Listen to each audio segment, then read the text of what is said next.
G'day, I'm Anthony D'Alessandro. I'm an F-18 pilot based out of 75 Squadron at Tyndall.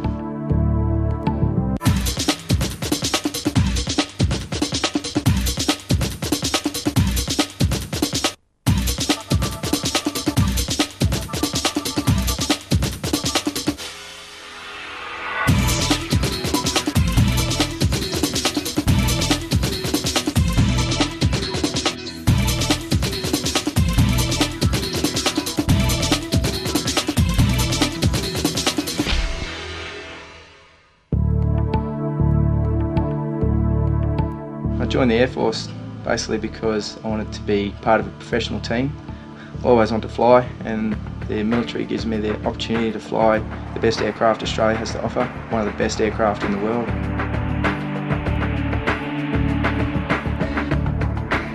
I get to fly the Hornet every day. It's great fun.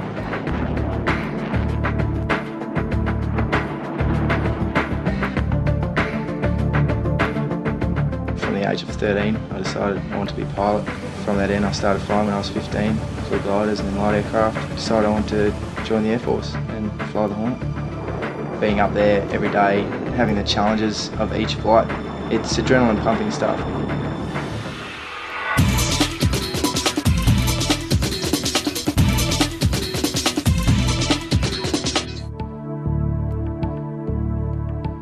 You start off with your officer training in Melbourne, 1 week of aviation medicine in Edinburgh, and 3 weeks of combat survival training in Townsville, which is quite interesting and challenging. Good fun actually. Well, not at the time, but you get a lot out of it. You learn your limits. Going without food for a week pretty much is quite interesting, and team building. You have to sort of work together to get through that type of thing. From there you're off to pilot's course, which is initially at Tamworth at BFTS and then off to 2FTS in PS at Perth. So pretty much 15 to 18 months of pilot's course, and from there you'll get your wings. Once you get your wings, you specialise into an aircraft type based on its role. Those roles being transport, for example the C-130 Hercules, the Caribou, the Boeing 707 or business jet equivalent, and soon to be AWACS aircraft.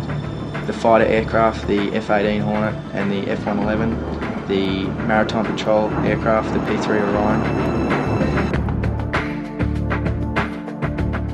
A typical day starts with morning brief where the whole squadron gets together. We go through things such as the weather, notice to airmen, and then the executive personnel will talk about anything relevant for the flying. Once you've got the flying schedule, you figure out when you're flying.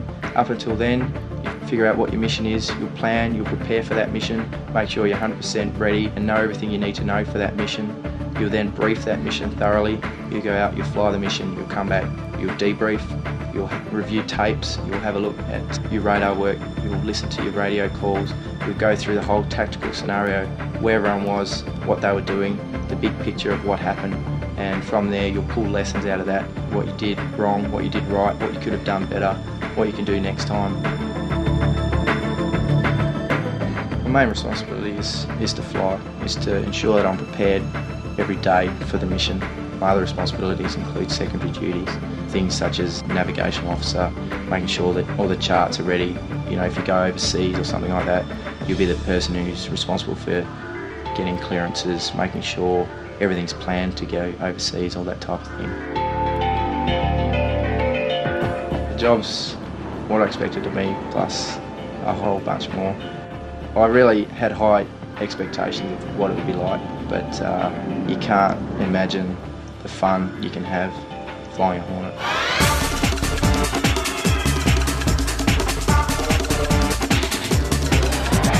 If you don't have the best day in the world, it doesn't really matter. You just think back to what you did yesterday and it's all worth it.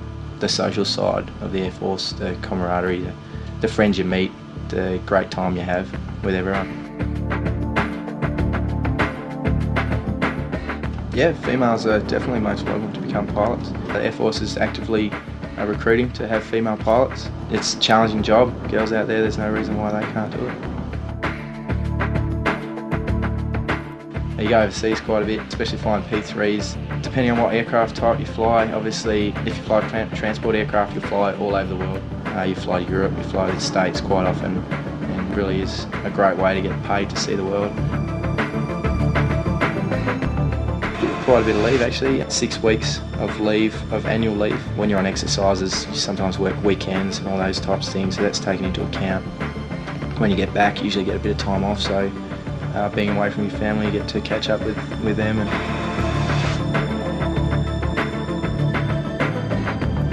I'm into sport. For me, when the season's up and running, it'll be Monday and Wednesday will be footy training, Tuesday will be touch or indoor cricket, have Thursday off to recover, and Friday into the weekend. Weekends can be anything you're interested in, from going out, or I did quite a bit of water skiing, so every weekend or second weekend we're up water skiing. In the Northern Territory, quite a bit of four-wheel driving, quite a bit of exploring. There's been so many highlights, I couldn't narrow it down to one, but on the top of the list would have to be getting my wings. Finally graduating as a fighter pilot, having the wings pinned on my chest was fantastic. Each successful mission is a highlight. Nothing compares to flying a jet supersonic at 250 feet. It's fantastic. You get a base wage as an officer pilot, and from there you also get flying pay and flying disability. You also get all your medical and dental paid for. It's all part of the package. If you have any problems, just go down and see the doc. Anything from Panadols to physiotherapy, it's all paid for. You don't have to worry about any of that. You get cheap rent, either living on base in accommodation on base, or you get subsidised rent if you live off base. Every day I get to go flying. I get to do something new every day. I get to employ the Hornet in its multiple roles: air to surface, air to air, air to sea in the maritime role, interdiction, close air support, all of the words which are in the glossy magazines, but when you put that into day-to-day stuff, it's great. One day you're out there, you're dropping bombs, you're guiding a laser-guided bomb using your FLIR, your infrared sensor onto a target. You might be fighting your way in and out against an air threat. So obviously you have to train to do that. So you'll go out and you do dedicated air-to-air missions. We have maritime strike missions, so you'll go out and you'll work with the Navy. Every day is different. Basically, our future options are to progress up through the ranks, continue in the fighter world or in the training world, or if you fly other types, you can change aircraft types if you want to, and if you're accepted for re-rolling, you aspire to be a commanding officer of a squadron, and from there continue up the management chain through the Air Force. To be an Air Force pilot, I believe the most important attribute is motivation. In academic terms, no, you don't have to be the top of your class. You just have to be someone who's motivated, someone who's willing to learn and work hard. For me, it was a lifelong dream.